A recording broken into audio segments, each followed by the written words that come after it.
A well-dressed woman with exquisite makeup was unexpectedly seen following a group of elderly women, hesitantly helping them clean. She even endured their sarcastic remarks. Her name was Hye-jin, a well-known dental doctor, living a high-class life in the big city, owning a house, a car, and wearing luxury brands. That day, she followed her usual routine, waking up, freshening up, and heading to work. However, she encountered an elderly woman in the elevator. The old woman's excessive enthusiasm left Hye-jin feeling a bit uncomfortable. What she didn't know was that this woman would change her life forever.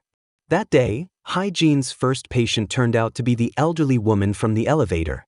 After learning about her financial situation, Hye-jin kindly offered her the most affordable treatment plan. Because of this, the director reprimanded her and even reassigned the patient to another dentist. Frustrated, Hye-jin impulsively resigned. After drinking with a friend to vent her frustration, she recklessly filed a complaint against the clinic on a dental review website. Though she regretted it after sobering up, it was too late. Her actions, combined with the director's defamation, left her struggling to find a new job. On top of that, her impulsive resignation meant she had no income to pay her mortgage and credit card bills. Feeling lost, she realized it was her mother's birthday and decided to visit the seaside, a place full of fond memories. However, as she walked along the shore, the waves carried away one of her limited edition shoes. Just as she was panicking, a man retrieved one of her shoes and returned it to her. Grateful yet still anxious, she asked him to help find the other shoe. The man, however, scolded her for being ungrateful. Despite his harsh words, he ended up giving her his own slippers when he saw her struggling.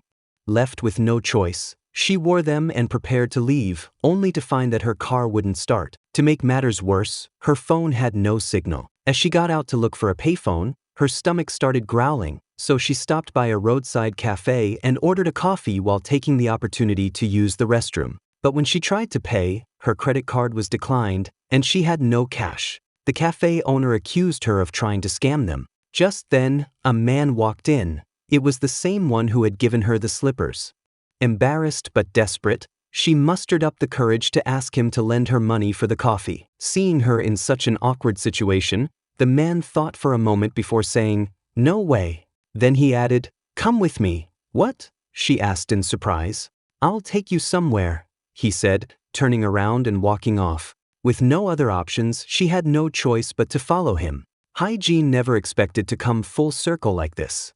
She ended up at the dock, only to realize in shock that the man wanted her to help clean up the fishing nets. Without hesitation, she refused. However, the man completely ignored her protests and handed her over to a group of elderly women, who immediately put her to work. Left with no choice, Hye-jin followed along, though she was constantly criticized by the elderly women for not doing things properly. It wasn't until evening that the man returned, handing her the wages she had earned over the past few hours. She used the money to pay back the cafe owner for the coffee. Then, remembering her broken-down car, she reluctantly asked the man to take a look. After inspecting it, he told her it wouldn't be fixed until the next day when the repair shop opened. With nowhere else to go, Hye-jin had no choice but to follow his suggestion and stay the night at a local inn. To her surprise, the man turned out to be a staff member there.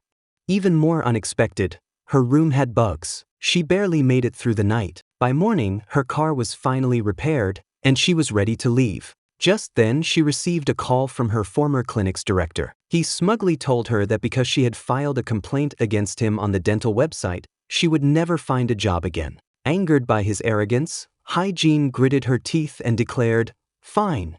I'll come find you." With that, she stepped on the gas and sped off, back toward town. She decided to open her own clinic in this unfamiliar seaside town and start looking for an agent. However, she quickly realized that everything here was completely different from what she was used to, especially that man. At first, she thought he was just a seafood seller. The man took her to meet the estate agent. Hye-jin followed her to check out the available shops. Though slightly dissatisfied, Hye-jin decided to meet with the landlord. But when the landlord arrived, she was stunned. Wasn't this the same man who had taken her to the real estate agent? Hye-jin felt like she had been completely tricked. But the two people standing in front of her confidently declared, "We're all public servants. Our faces are our business cards." At last, she successfully rented the place for her clinic. Renovation was a must, and just as she had feared, when the squad leader told her, "You can leave the renovations to me," thinking about how specialized renovation work was, she skeptically responded, "You can't just casually say you know how to renovate." Without a word, the squad leader pulled out a stack of qualification certificates. Hye-jin stared at them. Despite the atmosphere, the renovations were finally completed, and Hye-jin officially moved into town. Coincidentally, she arrived just in time for a town banquet. Seeing how enthusiastic her landlady was about the event, Hye-jin decided this was the perfect opportunity to promote her new clinic. The next day, as soon as she arrived, the elderly residents greeted her warmly, making everything seem promising. But the situation took an awkward turn when a kind elderly woman handed her a bowl of food. Under everyone's watchful eyes, Hye-jin hesitated before reaching for a spoon, only for an old lady beside her to put it down. Trying to smooth things over, the old lady reassured her, "Don't worry, her hands are very clean." Just as the tension reached its peak, the landlady arrived and broke the silence. She asked Hye-jin politely, "Is there anything inconvenient about the house?" Hye-jin, not one to hold back, immediately started listing issues. "Well, some of the floor tiles have gaps that don't look nice. The mosquito screen has a hole about the size of half a fingernail. Also, the grilled fish from the restaurant is way too big." At that moment, everyone just wanted her to shut up. The landlady's face went through several shades of color before she forced a stiff smile. Just then, the local supermarket owner, Paul's mom, greeted her warmly. "You're always welcome to shop at our supermarket. We have everything you need." Hye-jin responded without thinking, "Oh, I only use imported products. Your supermarket doesn't seem to carry those." Hye-jin was left standing awkwardly in the wind. And then, the cafe owner showed up. Faced with his confidence, Hye-jin felt utterly exhausted. She quickly made up an excuse and escaped. The squad leader later advised her, "You need to be more careful when you speak." But Hye-jin didn't take it seriously. Just then, her best friend arrived at the clinic. To escape the noise, Hye-jin ducked into the town's broadcast room to chat. Unfortunately, what she didn't realize was that someone outside had accidentally turned off the music and turned on the mic instead. Everything before this was just an appetizer. The real disaster was about to begin. Inside the broadcast room, completely unaware, Hye-jin was venting to her friend. "Today, I met some wannabe singer. He kept bragging about how amazing his voice is, saying he's only unknown because of bad luck." Unbeknownst to her, her voice was being broadcasted across the entire town.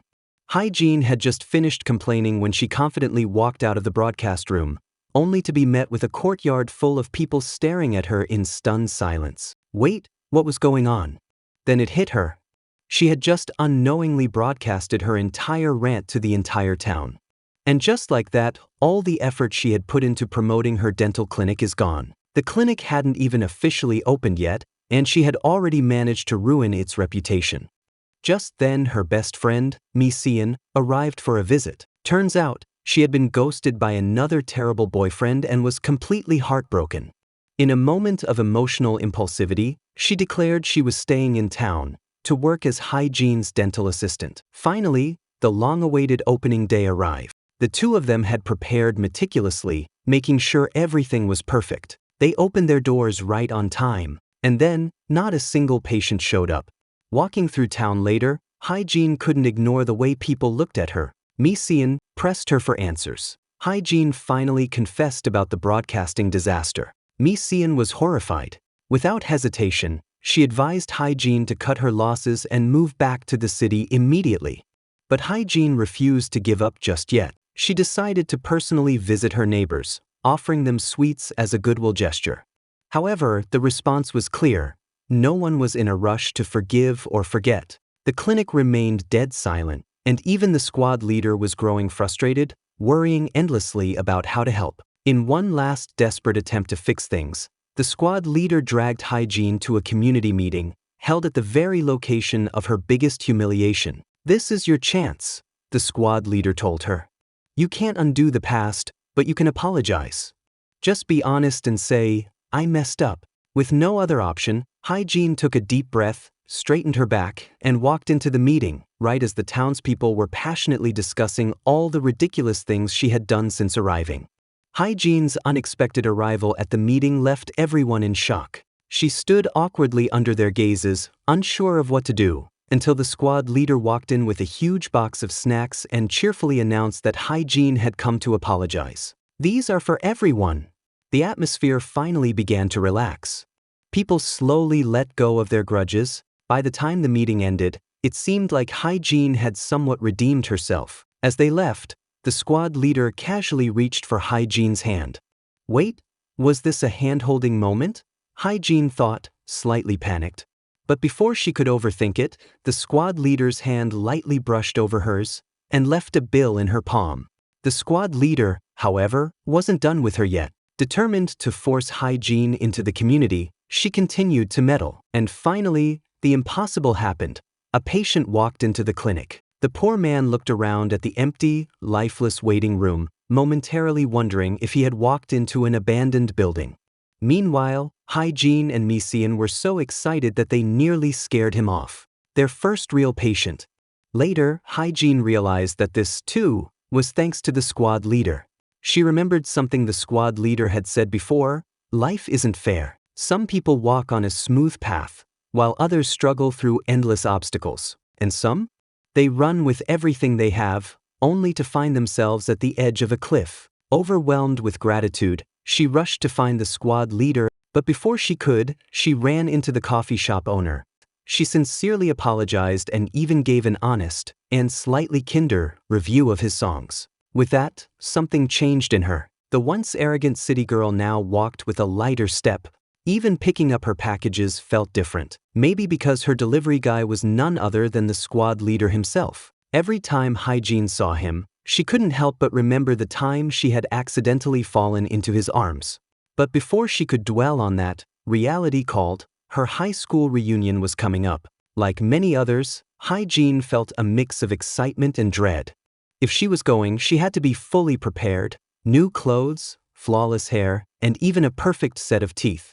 But there was one small problem. Somehow, she ended up dragging along 3 elderly women for the trip. The journey to the city was anything but smooth.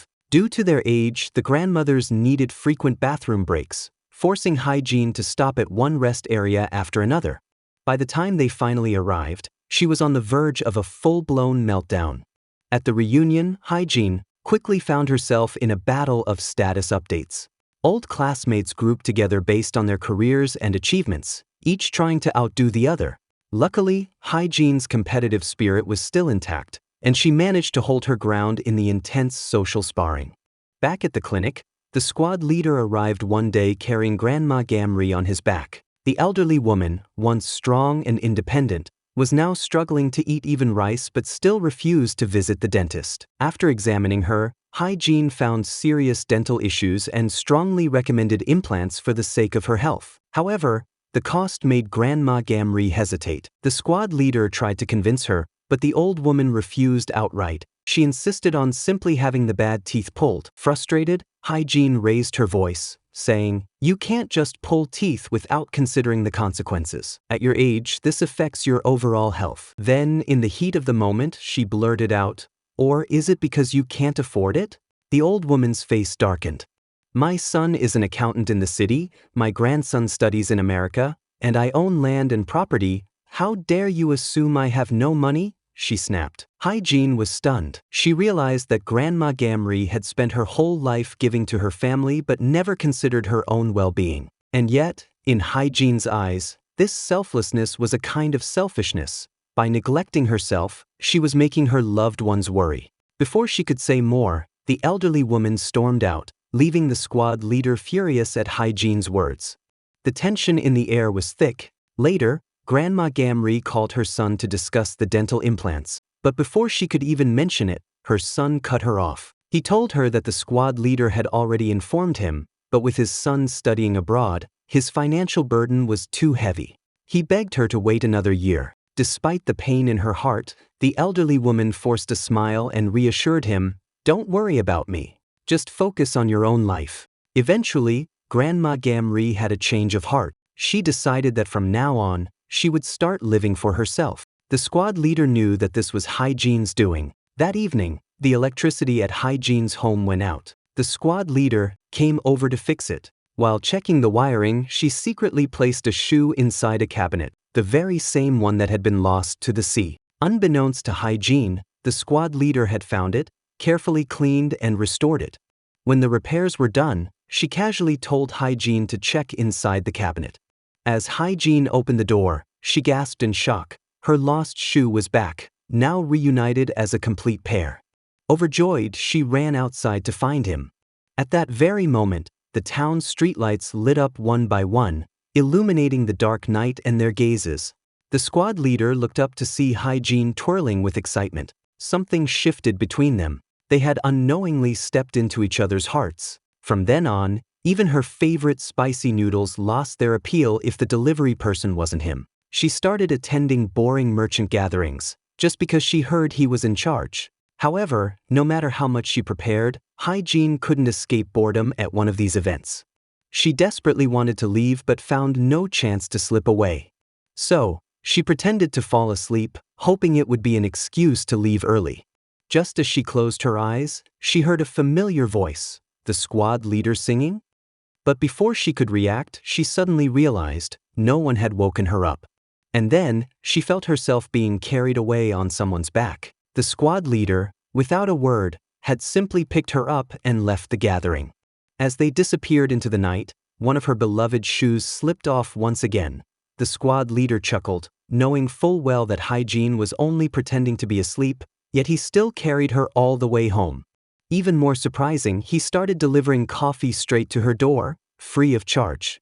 One day, while on vacation, the squad leader received a call from Grandma Gamri. The neighbors were stunned to see him, who usually refused to work during his time off, suddenly rushing off in a frenzy. It turned out that the clinic had encountered trouble. A male patient, knowing there were no security cameras, had taken advantage of Hye-jin being alone while treating him. Just as he made his move, Hye-jin walked in and immediately dragged him away, loudly reprimanding him. However, the man, rather than feeling shame, brazenly called 120 emergency services, accusing Hye-jin instead. He thought she had no evidence and arrogantly assumed nothing could be done to him. Hye-jin, worried that the clinic's newfound reputation might suffer, suggested letting the matter go.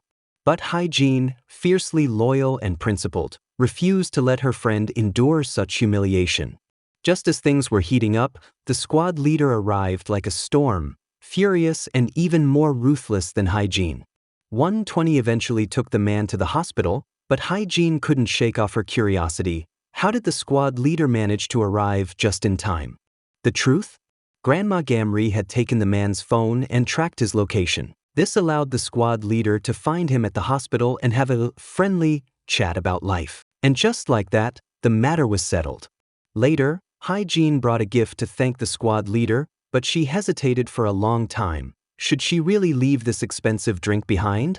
The squad leader caught her in the act, forcing her to awkwardly lift the bottle and invite her to share it. As they drank, the atmosphere shifted. It was no longer just about gratitude. Originally, she wanted to act all composed, but her plan completely backfired. The squad leader mercilessly mocked her on the spot. "We're all civilized people. Let's just drink properly." As the drinks kept flowing, their guards slowly melted away. The next morning, Hye-jin woke up in the wrong place. She quietly sneaked out, hoping no one would see her. But the moment she stepped outside, the moment Big Mouth caught sight of Hye-jin, she immediately smelled gossip and wasted no time spreading the news throughout the entire village. Back home, fragments of the previous night flashed through Hye-jin's mind, but just as she was about to remember something crucial, her mind went blank. She had no choice but to brace herself and head to work, only to walk straight into a group of nosy onlookers. And just then, Red Squad leader appeared, casually greeting her. Seizing the chance to escape the gossip circle, Hye-jin invited him to breakfast, but she underestimated the villagers' determination. They shamelessly eavesdropped, forcing Hye-jin to ignore them and instead probe squad leader about what happened last night. According to squad leader, nothing particularly outrageous had occurred. Relieved, Hye-jin let her guard down, until squad leader suddenly invited her for coffee again. Not one to beat around the bush, Hye-jin directly asked, "What exactly are we to each other?" Without hesitation, squad leader replied, "We're just comrades." Hye-jin's heart sank. Annoyed, she retorted, "We wouldn't make a good match anyway." The conversation ended on a sour note, and the two parted unhappily. Hye-jin remained bothered by their exchange, but before she could dwell on it, Mi-seon joined the town's gossip. The villagers unanimously believed that Hye-jin was out of squad leader's league, because squad leader had always been the perfect child, a straight A student, a top-tier athlete, and an alumnus of an elite university. He was once the pride of the village, and anyone who dared to criticize him would be immediately shut down by the community. However, no one knew what he did during the 5 years after graduation. He only returned to the village afterward, slowly rising to his current position. Those missing 5 years remained a town mystery. The next day, Hye-jin was scheduled to give a volunteer lecture at a local school, and Mi-seon surprisingly enlisted squad leader as her teaching assistant. Turns out, he actually held a certified teaching qualification. After class, Hye-jin treated him to a meal, choosing a secluded spot in the village to avoid the gossipers. But midway through their meal, it started pouring rain. Hye-jin hated rainy days, but squad leader grabbed her hand and ran toward the ocean, telling her, "Since we're already soaked, we might as well embrace it. Stop holding yourself back all the time." For the first time, Hye-jin let go of her reservations, allowing herself to dance in the rain with him. From an outsider's perspective, it looked like pure joy. Squad leader watched her with gentle eyes and softly brushed her forehead. At that moment, a memory from that night suddenly surfaced in Hye-jin's mind. She had been shockingly bold. Panicking, she asked squad leader again, "Did I do anything reckless that night?" His expression shifted slightly and he muttered, "The taste was," before saying everything. Realization hit Hye-jin like a truck. After a night of drinking, she had kissed him. But to her surprise, squad leader wasn't much better off. That was his first kiss. But instead of feeling happy, he was deeply conflicted, unable to fully accept what had happened. The next day, when Hye-jin saw him, she deliberately avoided eye contact. Squad leader immediately caught on. He neither wanted to admit his feelings, nor did he want to push her away completely. So, using a dental checkup as an excuse, squad leader showed up at her clinic, seizing the chance to clarify things. With his usual straightforwardness, he firmly defined their relationship, a strong friendship. And then, in the worst possible moment, Big Mouth made a joke about their relationship in front of everyone. Furious, Hye-jin snapped, "There's nothing between us. Stop spreading baseless rumors." The room fell into an awkward silence. Squad leader didn't understand. Why such a strong reaction over a harmless joke? Once again, they walked away from each other in frustration.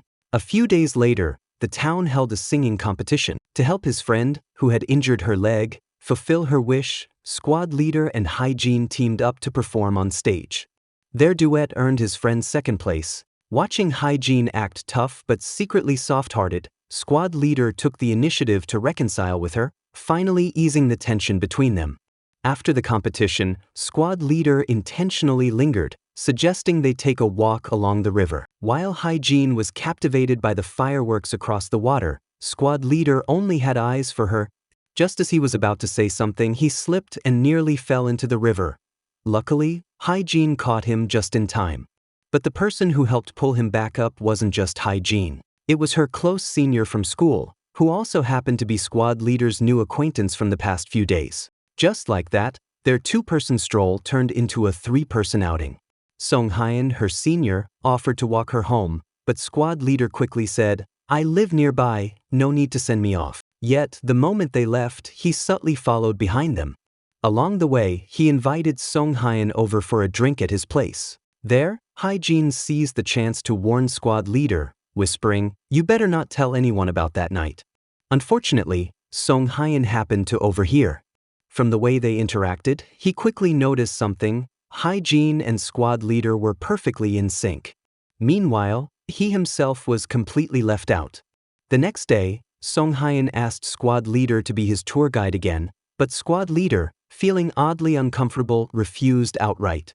But Song-hyun wasn't one to give up easily. He proposed a bet. Whoever won would get to decide their plans. Squad leader, not one to back down, agreed. What followed was an intense showdown of random games, card games, board games, even rock, paper, scissors, but neither could win decisively. After exhausting every possible game, squad leader, completely worn out, finally gave in. The next morning, Hye-jin woke up to find herself in the wrong place again. This time, she wasn't alone. She was with two men. Panicking, she quietly snuck out, only to run straight into Big Mouth. And just like that, the town exploded with gossip once more. Meanwhile, squad leader was at his grandmother's house. Hye-jin showed up to retrieve the wallet she had left behind, only for squad leader's grandmother to pull her inside and put her to work. With no choice, Hye-jin found herself wearing grandma's floral pants, looking completely out of place. Grandma even asked her if they fit well, making Hye-jin awkwardly force a smile. Squad leader, expecting his grandmother to scold Hye-jin, was shocked when she treated her so kindly instead. With no escape, the two reluctantly worked together. At one point, Hye-jin accidentally bumped into squad leader's chest. For a split second, a blurry memory flashed through her mind. Determined to recall it, she pressed her forehead against his chest again, but nothing came to her.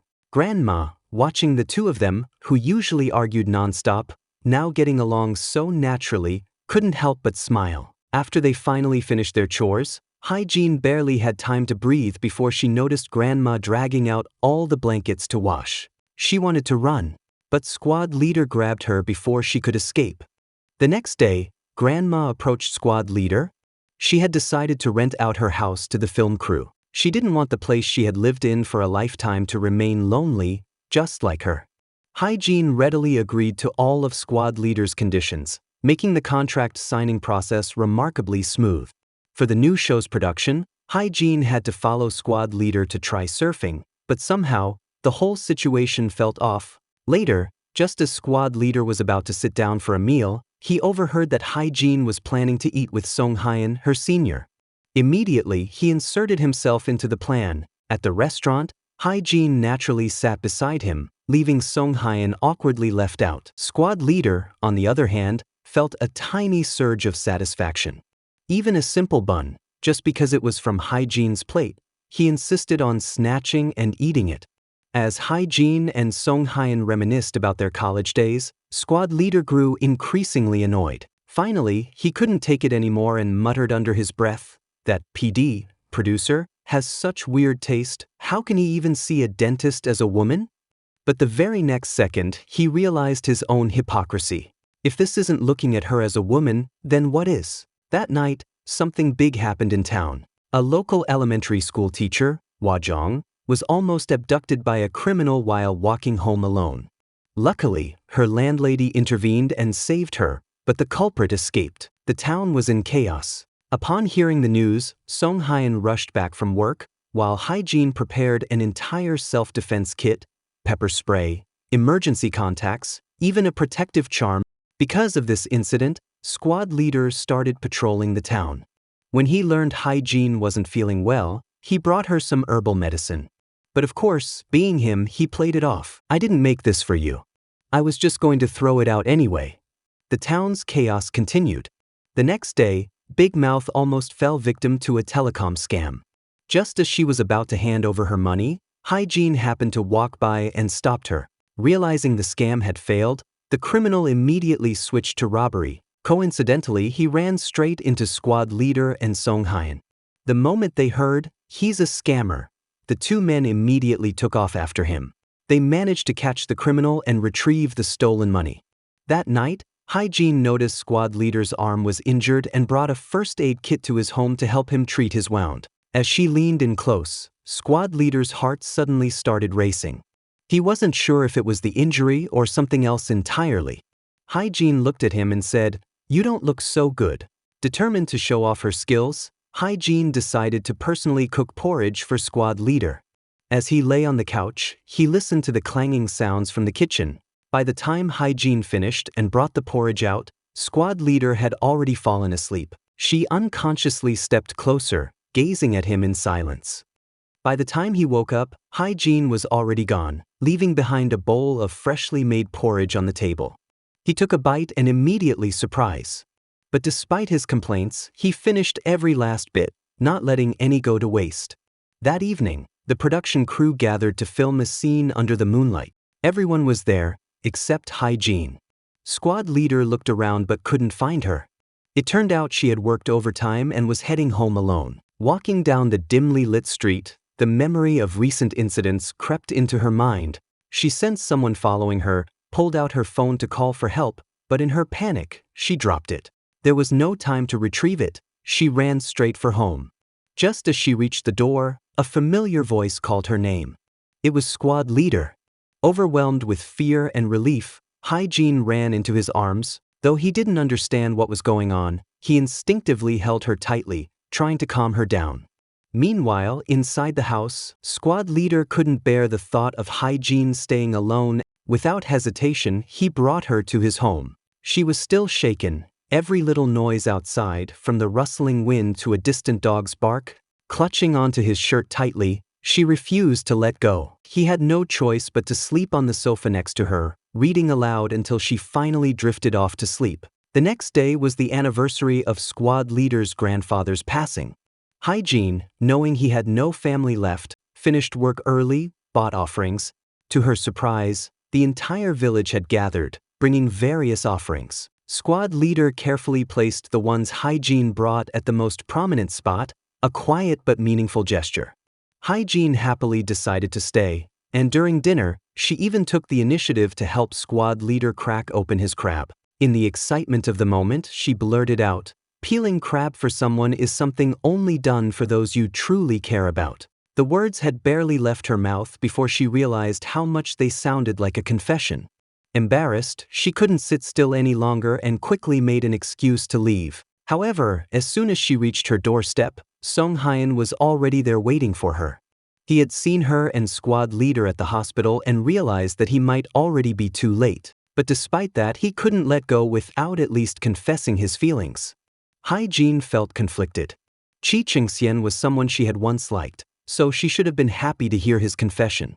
Seeing her hesitation, Mi-seon suggested that she take a break and clear her mind in the city. So, the two dressed up and headed into town. Hye-jin initially planned to indulge in some retail therapy, but no matter what she did, her mind kept wandering back to Nan village. Lost in thoughts of squad leader, she couldn't stop talking about the village, and when it suddenly started raining outside, instead of being annoyed as she usually would, she stepped out into the downpour. The raindrops on her skin brought back memories. Every moment she had spent with squad leader flashed before her eyes. At that moment, she finally understood. Turning to Mi-seon, she said, "I know what I want." Without another word, she dropped everything and rushed back to the village. Upon arrival, she found squad leader and, before he could react, grabbed him tightly. Afraid that he would reject her, she anxiously reassured him, "You don't have to respond. I just needed to tell you how I feel." But instead of answering with words, squad leader pulled her in and kissed her deeply. Hye-jin realized that the luckiest thing in the world was not just loving someone, but having that person love you back. However, before she could fully bask in the moment, she suddenly remembered. Song-hyun had already confessed to her. To avoid any misunderstandings, she told squad leader, "Before I officially turn him down, we can't define our relationship." Although squad leader had suspected that Song-hyun liked Hye-jin, he hadn't expected him to make a move so quickly. But as soon as Hye-jin got home, she called him. She didn't care if it seemed contradictory. She missed him so much that even a moment apart felt unbearable. The next day, Hye-jin met with Song-hyun and clearly expressed her feelings. Song-hyun, despite having prepared himself for this moment, still felt heartbroken. He had known Hye-jin for more than 10 years, and she had been his first love. There had been so many chances, yet he had let them slip away. With everything finally settled, Hye-jin and squad leader could officially begin their relationship. But was there really a difference between before and after? Well, at least now they could hold hands, hug, and kiss freely, sweet enough to make people around them feel overwhelmed. Realizing how much gossip would follow if the villagers found out, Hye-jin single-handedly decided they should keep their relationship a secret for now. Squad leader thought it was an impossible task. However, for the sake of his beloved, he agreed to cooperate. But considering how their affection was practically written all over their faces, even the doors and walls of the village seemed to roll their eyes at them. At lunchtime, whether it was because of the takeout itself or the delivery guy's cheerful attitude, Hye-jin was visibly in a great mood. The sound of Big Mouth's voice echoed from downstairs. Squad leader was seriously injured and fell to the ground. At that moment, he deeply regretted agreeing to cooperate with Hye-jin's plan. But what could he do now? All he could do was blame Big Mouth for meddling too much. Afterward, Hye-jin quickly called to apologize. Upon hearing Red Squad leader was working part-time at the supermarket, she rushed over. To minimize the damage, squad leader told Hye-jin to at least keep her distance. But before he could properly handle the situation, a group of nosy grandmothers showed up, bombarding him with questions. Later, when squad leader was walking Hye-jin home, they happened to run into a group of villagers out for an evening stroll. Hye-jin deliberately repeated her little act from earlier. This time, the villagers quickly caught on and enthusiastically advised her to stop holding a grudge against squad leader. For his personal safety, they decided to forbid the two from meeting. What followed was an absurd level of interference. The entire village teamed up to prevent Hye-jin and squad leader from seeing each other. Even at the cafe the next day, as soon as Hye-jin entered, she was immediately stopped. The cafe owner firmly refused to let them meet or even speak a single word to each other. With no other option, squad leader resorted to love telepathy, silently mouthing the words, "I lost my phone and can't contact you for now." Meanwhile, their lunch delivery, which should have been handled by a regular delivery person, was instead brought over by Big Mouth herself, a clear sign of how seriously the villagers were monitoring them. Feeling frustrated and upset, Hye-jin sat in her office, struggling to concentrate. Suddenly, squad leader called. He had found a way. They would secretly meet the next day at his house while everyone was busy with errands. However, the thought of waiting an entire day to see each other was unbearable. Luckily, time passed quickly, and the long-awaited day finally arrived. That morning, both of them woke up filled with excitement, knowing they would finally see each other again. But for the lovesick, a single day felt like an eternity. They checked the clock over and over, glanced at the sun as if willing it to set faster. Finally, the moment of the long-awaited date arrived. Squad leader, desperate to get out of work, put on a masterclass performance in being unwell. Just as the two lovebirds were about to enjoy their secret date, the rest of the villagers also gathered together, and just as Hye-jin was about to take squad leader's hand, as Hye-jin and squad leader embraced tightly, it felt as if they were holding the entire world in their arms. Sweet words of affection poured out endlessly, filling the space between them. Just then, a group of villagers suddenly appeared. Squad leader, caught off guard, hurriedly tried to explain. However, after spending the past 2 days apart, Hye-jin had completely lost interest in keeping their relationship a secret. Without hesitation, she tightened her grip on squad leader's hand and firmly declared their love. It was at that moment they finally realized their so-called secret relationship had always been a one-sided fantasy. The entire village had simply been playing along, staging an elaborate performance. With knowing smiles, they all gave their heartfelt blessings. And just like that, Hye-jin and squad leader officially embarked on their openly acknowledged romantic journey. Next day, the 3 elderly women had planned to go on a trip together the next day.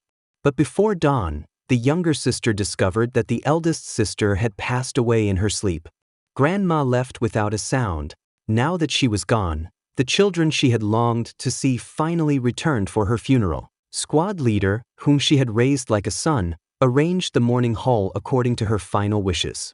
The neighbors who came to pay their respects weren't overcome with sorrow. Instead, they laughed, ate, and drank. It turned out this was exactly what Grandma had wanted. Late at night, as everyone gradually left, squad leader couldn't accept that Grandma was really gone. He still felt like she was there beside him. Hye-jin could only stay quietly by his side. Seeing that squad leader was still not himself, Hye-jin decided to cook for him. While preparing, she found a letter from the elderly woman inside the jade box she had given to squad leader before her passing. As he read the letter, memories of their time together flooded back. He had always been the one comforting others, never allowing himself to cry. But this time, he couldn't hold it in any longer. In Hye-jin's arms, he wept for a long, long time. At last, he was able to let go and say his final goodbye from his heart. The next day, squad leader went to see Hye-jin off. Hye-jin was invited to give a speech, and although she was only leaving for 3 days, she and squad leader, caught in the depths of love, acted as if they were parting forever. Unable to stand being apart, they clung to each other on an empty street, drawing amused looks from their neighbors, who found their display of affection hard to watch. As soon as Hye-jin left, squad leader began missing her. Everywhere he went, he saw traces of her. The short 3-day separation made Hye-jin realize her true feelings as well. The moment she returned from her trip, she made a bold announcement. Hye-jin was stunned by the speed of it all. She hadn't expected every proposal idea she came up with to be rejected one by one. Finally, with a little inspiration, she thought of a great idea. The next day, she dressed up beautifully and took squad leader to the place where they first met. Right next to the shoes that had brought them together, she placed another pair of men's shoes. Just as she was feeling proud of her cleverness, she was caught off guard. Squad leader had actually prepared a gift and was planning to propose to her that very day. But before he could, she had beaten him to it. Seeing him looking a little defeated, Hye-jin quickly reassured him, telling him not to be discouraged. "I proposed first, but now I'm passing the baton to you. It's your turn." Looking at the earnest Hye-jin, squad leader found her even more adorable. Gathering his courage, he began his own proposal. As it turned out, from the very first time he saw her, he had already been drawn to her without realizing it. Taking out his carefully prepared gift, he presented Hye-jin with a stunning necklace. The two of them held each other tightly, lost in the moment. Just then, the tide unexpectedly rose and carried away one of the shoes. Back home, they happily planned their future together. As they discussed squad leader's title, Hye-jin's ambition flared up. She playfully suggested that he run for city council or even mayor. This must be what love looks like at its best. Two people who only have eyes for each other, hearing the rhythm of their hearts in every glance. The next day, during the village-wide cleanup, the newly engaged couple made their announcement in front of everyone. The whole town cheered, celebrating the love that had finally come together. Before the wedding, they decided to take some wedding photos by themselves. They planned to do it quietly, but as soon as they started, they ran into the ever-enthusiastic Big Mouth. Then, as if the whole town had conspired against them, people kept showing up one after another. Their intimate photo session was quickly turning into a community event. Unable to take it anymore, the couple grabbed the camera and ran, escaping into their future together amidst the laughter of their beloved village. And with that, the story came to an end. Thank you for your support and for following this journey.